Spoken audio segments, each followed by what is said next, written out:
When my wife, Lisa, suggested a family trip to Las Vegas for our 20th wedding anniversary, I was skeptical. Vegas was never my scene, too loud, too bright, too chaotic, but Lisa insisted it would be a fun getaway with the kids. She had planned everything, a family-friendly hotel, shows the kids would love, and a romantic dinner for just the two of us on the last night. The kids, Sam, 17, Emma, 14, and Jake, 10, were thrilled. They saw it as an adventure, and honestly, I thought it could be a chance to reconnect with Lisa. Lately, something had been off between us. Lisa seemed distracted, her phone always glued to her hand. I chalked it up to work stress, her marketing job had become demanding lately. We arrived on a Friday afternoon, the desert heat punching us in the face as soon as we left the airport. Our hotel was bustling, as expected, but Lisa seemed unusually excited. That night, after the kids were asleep, she suggested I check out the casino while she planned tomorrow's itinerary. I'm not much of a gambler, but I didn't want to argue, so I wandered downstairs. The lights, the sounds, the sheer energy of the place, it was overwhelming. After losing $20 at blackjack, I decided to call it a night and headed back to the room. Lisa wasn't there. When she finally returned, she was flustered, claiming she had been on the phone with work. Her explanation felt hollow, but I didn't press. We were here to celebrate, not to nitpick. Little did I know, this was the start of an unraveling I couldn't have imagined in my darkest nightmares. The next morning, Lisa was her usual cheerful self. We spent the day exploring the family-friendly side of Vegas, visiting a shark reef, watching a magic show, and indulging the kids' excitement at every turn. By the time evening rolled around, I was exhausted, but Lisa was glowing. She suggested I take the kids to the arcade while she handled dinner reservations. Just need a moment to myself, she said with a soft smile. You know how crazy it's been lately. I didn't think much of it. Lisa was great at juggling everything, but I knew even she needed a breather. At least, that's what I told myself. The arcade was a blast, Jake annihilated me at air hockey, and Emma spent most of her tokens on claw machines. I couldn't shake the feeling that Lisa had seemed overly eager to stay behind. Still, I brushed it off. When we got back to the room, Lisa wasn't there. The kids flopped onto their beds, distracted by their devices, while I decided to change out of my sweaty clothes. That's when I noticed something odd. Lisa's purse was open on the bathroom counter.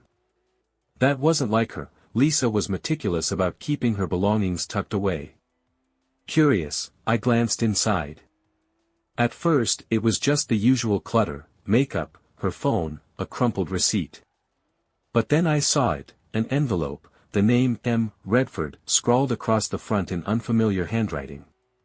Inside was a glossy card, an invitation to an exclusive event at a private suite later that night. Why would Lisa have this? And who was M. Redford? I slipped the card back into the envelope just as Lisa walked in. Her expression froze for a split second before she forced a smile. Hey, did you miss me? She asked, kissing my cheek. Sorry, the dinner reservations fell through, but I grabbed us some takeout instead. I nodded, trying to play it cool, but my mind was spinning. Something wasn't adding up. The rest of the evening passed uneventfully, or so it seemed. Lisa was unusually quiet, her gaze flickering to her phone every few minutes. When the kids went to bed, I decided to confront her about the card. What's this? I asked, holding it up. For a moment, her face betrayed something, shock, maybe fear, before she laughed. Oh, that? It's nothing. Just a networking event one of my clients invited me to. I didn't think it was worth mentioning. Networking? At a private suite in Vegas? I raised an eyebrow. She hesitated, then shrugged. It's not as shady as it sounds. Trust me. The more she dismissed it, the more suspicious I became. That night, while she slept, I unlocked her phone using the passcode I'd memorized years ago. I didn't want to be that guy, but the nagging feeling in my gut wouldn't let me rest. Her messages revealed nothing unusual, but when I opened her email, my stomach dropped. There was a chain of correspondence between Lisa and someone named M. They mentioned meeting at the suite and how everything was set for tonight. One line stood out, "It'll be just like last time, unforgettable." I stared at the screen, my heart pounding. Last time? What did that mean? I needed answers, but I wasn't sure I was ready for what I might uncover. Sleep was impossible after reading those emails. My mind raced with questions. Who was M? What was Lisa doing at this event? And what did they mean by last time? I decided to take matters into my own hands. The invitation card listed the suite number and the start time, 10 p.m. It was already 9:30. Lisa was fast asleep, her phone charging on the nightstand. The kids were soundly tucked in as well. I slipped out of the room, telling myself this was just to put my mind at ease. The elevator ride to the top floor felt like an eternity. My heart pounded as I approached the suite. Music thudded faintly through the door, and I could hear bursts of laughter and chatter. I hesitated, unsure of what I was walking into. Then, as I reached for the doorknob, someone opened it. A sharply dressed man greeted me with a practiced smile. "You made it," he said, glancing at the card in my hand. Before I could respond, he stepped aside to let me in. The room was lavish, dim lighting, champagne glasses clinking, and small groups of people engaged in lively conversation. I scanned the room, half expecting Lisa to appear. Instead, my eyes locked on a tall, confident man in a tailored suit. He was holding court near the bar, and I recognized him instantly from Lisa's emails, M. Redford. I didn't approach him right away. Instead, I grabbed a drink from a passing waiter and blended into the crowd, listening for anything that might explain why Lisa was here, or had been here before. A group of women nearby were chatting about how Michael always threw the best parties. Michael. M. Redford. Just as I was piecing things together, a voice behind me made my blood run cold. Dan. I turned to see Lisa, frozen in place, her expression shifting from shock to panic. "What are you doing here?" Lisa asked, her voice low but urgent. She glanced around, as if worried someone might overhear. "I could ask you the same thing," I replied, keeping my tone steady. "Networking event, huh?" Her cheeks flushed, and she motioned for me to follow her. She led me into a quieter corner of the suite, away from the crowd. "Listen," she began, her voice trembling. "It's not what you think." "Then what is it?" I demanded, holding up my phone with her emails pulled up. "Because this doesn't look like a business meeting." She opened her mouth to respond, but before she could say anything, a voice interrupted us. "Lisa, there you are." It was Michael Redford, his polished smile widening as he approached. He extended a hand to me. "You must be Dan. I've heard so much about you."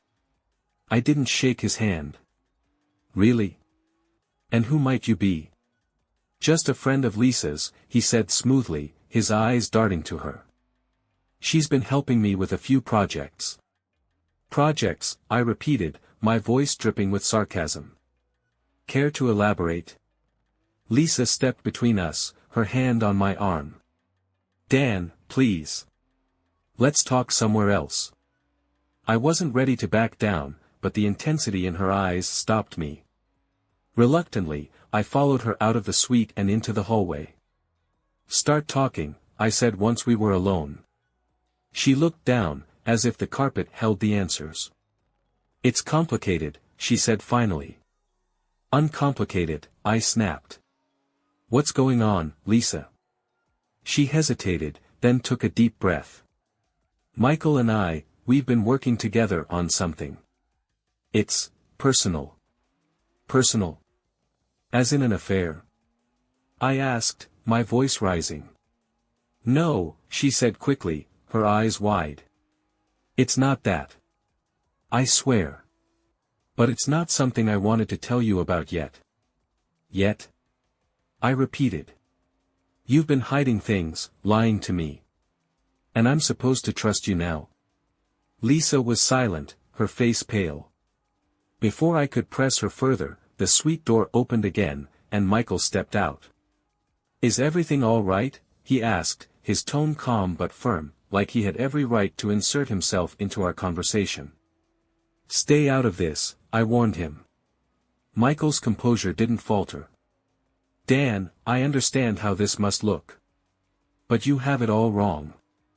Then explain it to me, I challenged him. He exchanged a glance with Lisa, who gave him the faintest nod. Fine, he said. But you're not going to like it. Michael leaned against the wall, his calm demeanor infuriatingly unshaken.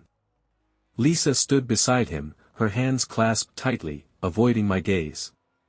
Dan, Michael began, his voice measured, this isn't an affair. Lisa's been helping me with something sensitive. Something she thought it was better to keep from you for now. I crossed my arms, refusing to budge. Then stop dancing around it and tell me what it is. Michael sighed, glancing at Lisa again. She nodded slightly, her face pale. It's about your father. The words hit me like a slap. My father? What are you talking about? Lisa finally looked at me, her eyes glistening with tears. Dan, I didn't know how to tell you this, but Michael's connected to your dad's past. My dad died when I was 10, I said, my voice sharp. What could he possibly have to do with this? Michael took over. Your father didn't just pass away, Dan. He was involved in some questionable dealings. I'm part of an organization trying to uncover what happened to him and others like him. What kind of dealings? I asked, skepticism heavy in my tone. Financial fraud, among other things, Michael explained. Your father's name came up in an investigation we've been running for years. Lisa agreed to help us because she thought it might give you closure. I stared at Lisa, my anger mixing with confusion. You've been hiding this from me? Sneaking around with him instead of just talking to me? She wiped her eyes. I didn't want to hurt you, Dan. And I didn't know how much to believe at first. I thought if we could confirm the connection, then I'd tell you. Do you expect me to buy this? I asked, looking between them. You were working on this together? Lisa nodded. I swear, Dan. That's all it is. Michael reached into his pocket and pulled out a small, leather-bound notebook. This belonged to your father, he said, holding it out to me. I thought it was time you saw it. I hesitated, then snatched the notebook from his hand. The worn cover was embossed with my father's initials. When I flipped it open, I saw pages of coded entries, names, and dates. My stomach churned. What is this? I asked. It's a ledger, Michael said. Your father's ledger. It might explain what really happened to him, and who was involved. I was reeling as I skimmed through the notebook. The entries were cryptic, but one name stood out, circled repeatedly in bold letters, Marcus Devlin. That name mean anything to you? I asked Michael. He nodded. Devlin was a powerful businessman in Vegas during the 90s. He ran an empire, but it was a front for organized crime. Your father worked for him. Worked for him? I echoed. You're saying my dad was a criminal? Michael hesitated. Not exactly. From what we've uncovered, he was coerced. Devlin used blackmail to keep people in line. Lisa stepped closer. Dan, we think your dad tried to expose Devlin. That might have been why he didn't make it. I swallowed hard, my thoughts spinning. This was insane. Could this really be true?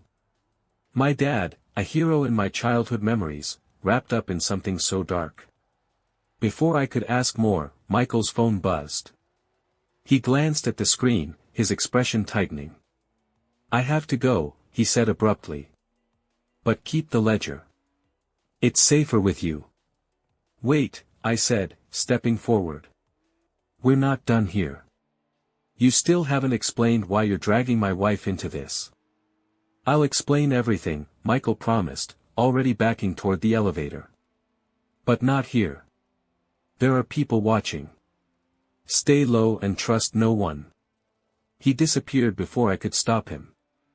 I turned to Lisa, my frustration boiling over. You knew about this, I said. You knew and kept it from me. I didn't want to, she said, her voice breaking. But Michael convinced me it was safer this way. Dan, I didn't want to hurt you. Well, congratulations, I said bitterly. You've done a fantastic job of that anyway. Back in our hotel room, I locked myself in the bathroom, flipping through the ledger again. The more I read, the more questions I had. Dates from decades ago lined up with places I vaguely remembered from my childhood, places my dad had taken me on road trips. One entry chilled me to the core, M. Redford, payment due. Michael Redford had known my father. But how? And why hadn't he told me directly? Lisa knocked on the door. Dan, are you okay? Give me a minute, I called back, my voice steadier than I felt. I needed time to think. Something about Michael's sudden exit didn't sit right. If this ledger was so important, why was he so eager to hand it off? And who were the people watching he'd mentioned? When I finally stepped out, Lisa was sitting on the bed, her face pale and worried. I couldn't trust her completely, not yet, but I needed answers, and she was the only person who might have them. Start from the beginning, I said. Tell me everything. She took a deep breath and began to talk. Lisa's voice trembled as she began. It started a few months ago. Michael reached out to me through my work email, claiming he had information about your father. At first, I ignored him, I thought it was some kind of scam. But then he sent proof. What kind of proof? I asked, crossing my arms. Photos of your dad, she said. Old ones. Stuff I'd never seen before. And not just that, there were letters too. Notes your dad wrote about wanting to protect you and your mom. It made me think, maybe Michael was telling the truth. And you didn't think to tell me? I said, my voice rising. You just went behind my back. I didn't know how to tell you, Dan, she pleaded. Your dad has always been a hero to you. I couldn't bear to shatter that image unless I knew for sure. I turned away, trying to process everything. So, what's Michael's angle in all this? Why is he so interested in my dad? Lisa hesitated. Michael claims his own father was involved with Marcus Devlin, too. He says he's been working for years to bring down what's left of Devlin's empire.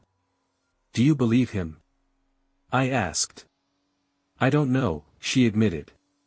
But the things he showed me, they felt real. And the way he talked about your dad, it was like he admired him. Something about her story still didn't sit right, but before I could press her further, my phone buzzed. It was an unknown number. I hesitated, then answered. Dan, it's Michael, came the voice on the other end. We need to meet. Now. Michael gave me an address off the strip, a rundown diner in a quiet part of town. I told Lisa to stay in the room with the kids. She didn't argue, but I could see the worry in her eyes. Be careful, she said as I left. The diner was nearly empty when I arrived.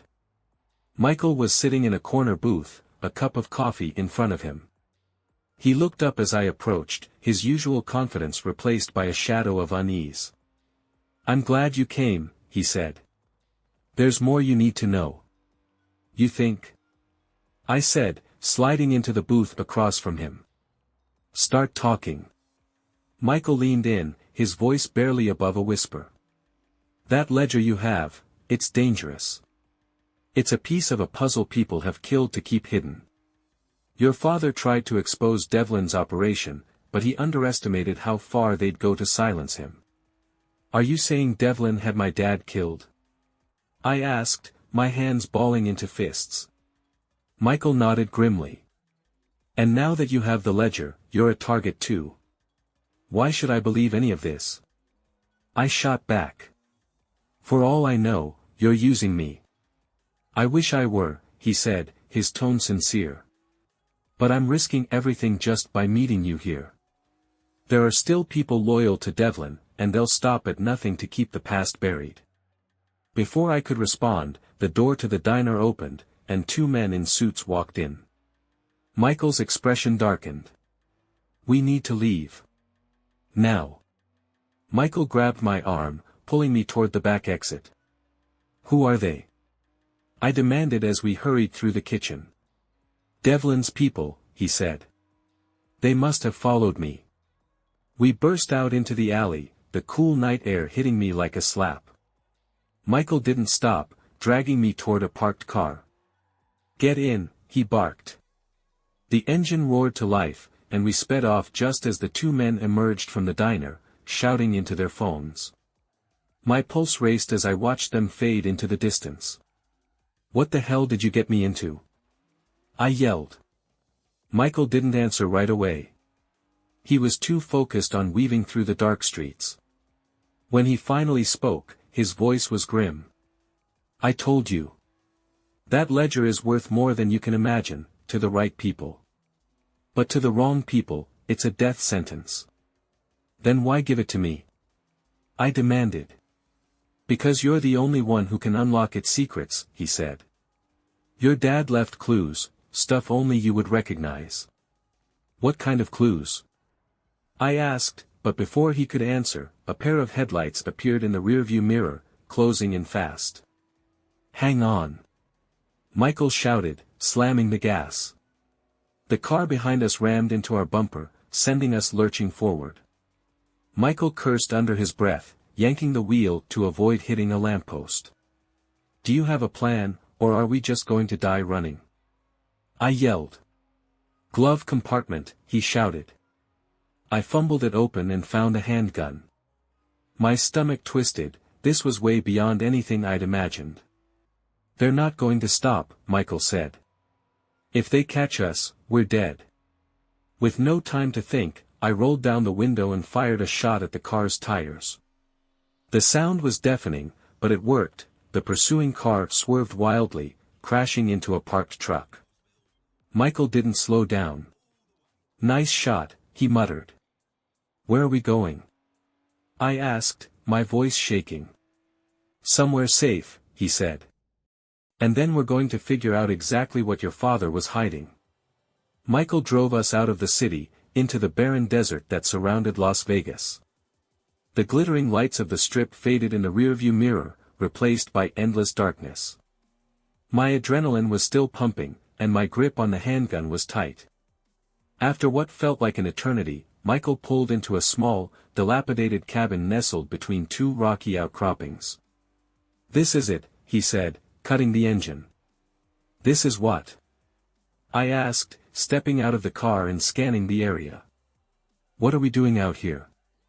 This is where your father used to come when things got dangerous, Michael explained, grabbing a bag from the trunk. He left some things here, things that might help us. I followed him into the cabin, which smelled of dust and time. The inside was sparsely furnished, a table, 2 chairs, a small cot, and an old wood stove. Michael went straight to a loose floorboard near the corner, prying it up to reveal a hidden compartment. From it, he pulled out a metal box. This, he said, placing it on the table. What's in it? I asked, my pulse quickening. Michael opened the box, revealing stacks of documents, old photographs, and a reel of film. The photos caught my attention first. They showed my dad with a group of men, including one I recognized immediately, Marcus Devlin. Another face stood out, Michael's father. That's him, Michael said, pointing to his father in the photo. He was part of Devlin's inner circle, but he tried to get out. Just like your dad. And what happened to him? I asked. Michael's jaw tightened. He disappeared. I stared at the documents, flipping through pages of coded notes, bank transactions, and lists of names. It was overwhelming. But one thing became clear: my father had been documenting Devlin's crimes, preparing to blow the whistle. "This is enough to take down what's left of Devlin's network," Michael said. "But we'll need help." Before I could process what Michael said, my phone buzzed. It was Lisa. "Dan, where are you?" she asked, her voice frantic. "Someplace safe," I said. "You and the kids need to stay in the room. Lock the doors and don't answer for anyone." "What's going on?" she demanded. "You're scaring me." "I'll explain everything later," I said. "Just do as I say." I hung up, but something about her tone nagged at me. She sounded worried, genuinely worried, but there was also something else. "Everything okay?" Michael asked. "I don't know," I admitted. "Lisa doesn't usually panic like that." Michael's expression darkened. "Do you think she told anyone where you went?" "No," I said automatically. But then doubt crept in. Lisa had been keeping secrets from me. Could she have shared something without realizing the danger? Michael's phone buzzed this time. He glanced at the screen and swore under his breath. "They found us," he said, grabbing the metal box. "We have to go. Now." Before we could move, the sound of tires on gravel echoed outside. Headlights lit up the cabin, and I heard car doors slam. "Stay here," Michael ordered, pulling his gun. I didn't stay put. Peeking out the window, I saw 3 men approaching the cabin, guns drawn. One of them was familiar, Marcus Devlin's right-hand man, a figure I'd seen in photos from the ledger. "They're here for the box," Michael whispered, his voice tense. "They'll kill us if they get it." "What's the plan?" I asked, my own weapon trembling in my hands. Michael gave me a grim look. "We fight." The next few minutes were chaos. The men stormed the cabin, and shots rang out in the confined space. Michael took out one of them with a clean shot, while I managed to graze another. But the third man, the one I recognized, grabbed the box and made a run for it. Michael and I chased him into the desert, the darkness swallowing everything except the beam of his flashlight. When we finally caught up to him, he was standing by an abandoned car, the box open in front of him. "You don't know what you're messing with," he snarled, aiming his gun at us. "Neither do you," Michael said, firing before the man could react. The man crumpled, and the box tumbled to the ground. As I picked it up, something inside caught my eye, a sealed envelope addressed to me. I opened it with shaking hands, pulling out a handwritten note in my father's familiar scrawl. "Dan, if you're reading this, I'm sorry for everything.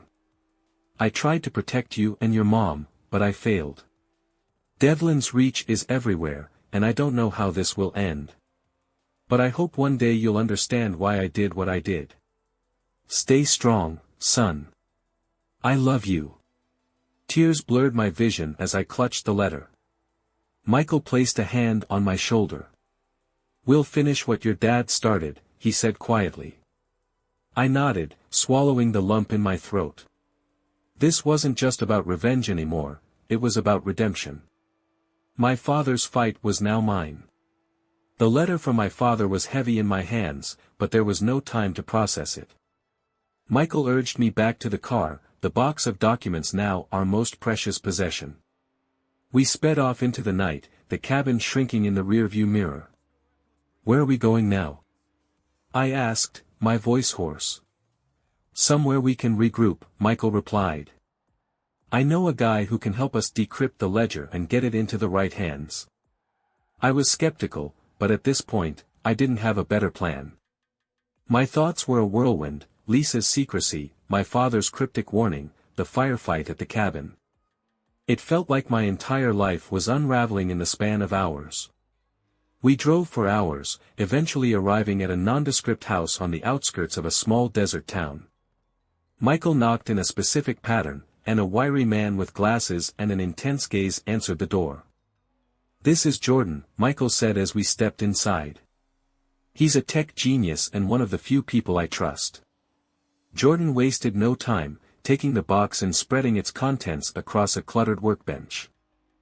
He examined the ledger, the photographs, and the documents with practiced precision. "This is big," he muttered. "If what's in here checks out, it could blow Devlin's entire network wide open." "Can you decrypt the codes?" Michael asked. Jordan nodded. "Give me a few hours." While Jordan worked, Michael and I sat in the dimly lit living room. The adrenaline from the night was wearing off, leaving me drained and raw. "Why didn't my father just go to the police?" I asked finally. Michael sighed. "Devlin had the police in his pocket. Your dad knew that if he went public, they'd come after him, and after you. So he sacrificed himself," I said bitterly. "Not just for you," Michael said. "He believed in doing the right thing, no matter the cost." I didn't respond, staring at the floor as guilt and anger churned inside me. My father had carried this burden alone, and now it was mine. As dawn broke, my phone buzzed again. This time, it was Lisa. I hesitated before answering. "Dan," she said, her voice frantic. "What's going on?" "The kids are scared. You just disappeared." "I can't explain right now," I said. "But you and the kids need to leave Vegas. Go somewhere safe." "Dan, what's happening?" she pressed. "Are you in danger?" "I can't talk about it," I said. "Just trust me." There was a pause. "Trust you?" she said, her tone shifting to something sharper. "You're the one who left without a word. And now you're telling me to pack up and run without an explanation." "I'm trying to protect you," I said, my frustration boiling over. "I don't have time to argue." "Fine," she said, her voice cold.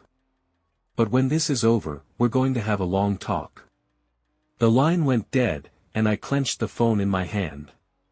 I hated the distance growing between us, but there was no time to fix it. Not yet. Jordan worked tirelessly, muttering to himself as he pieced together the codes in the ledger. Finally, he let out a triumphant laugh. "I've got it," he said, gesturing for us to join him.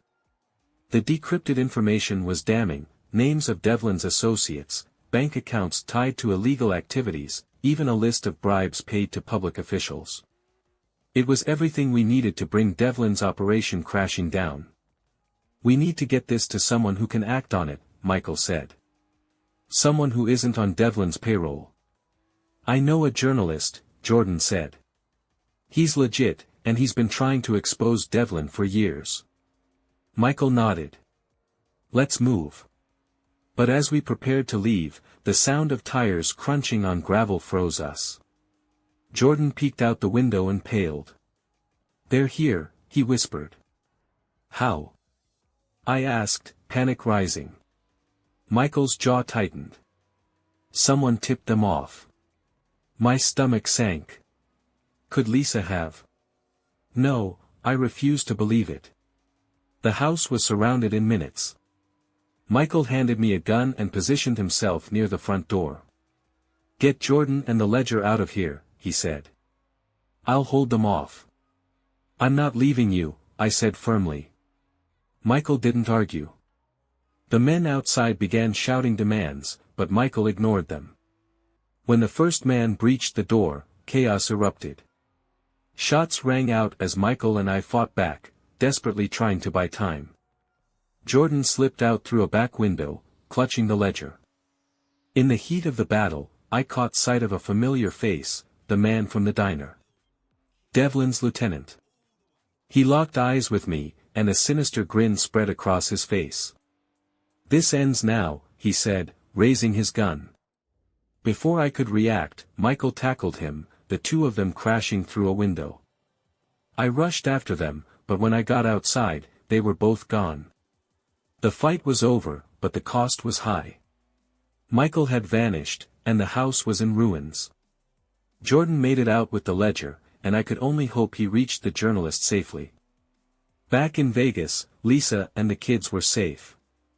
I explained as much as I could, though the full truth was hard to put into words. Lisa apologized for keeping secrets, and we agreed to rebuild our trust, one step at a time. Weeks later, the story broke. Devlin's network was exposed, and arrests swept across the country. My father's name was cleared, his bravery finally recognized. But Michael's fate remained a mystery. Some nights, I wondered if he had survived, if he was still out there fighting the good fight. Either way, I owed him everything. Life didn't go back to normal, but it went on. And in the quiet moments, I held on to my father's letter, his words reminding me of what really mattered: family, integrity, and the courage to do what's right.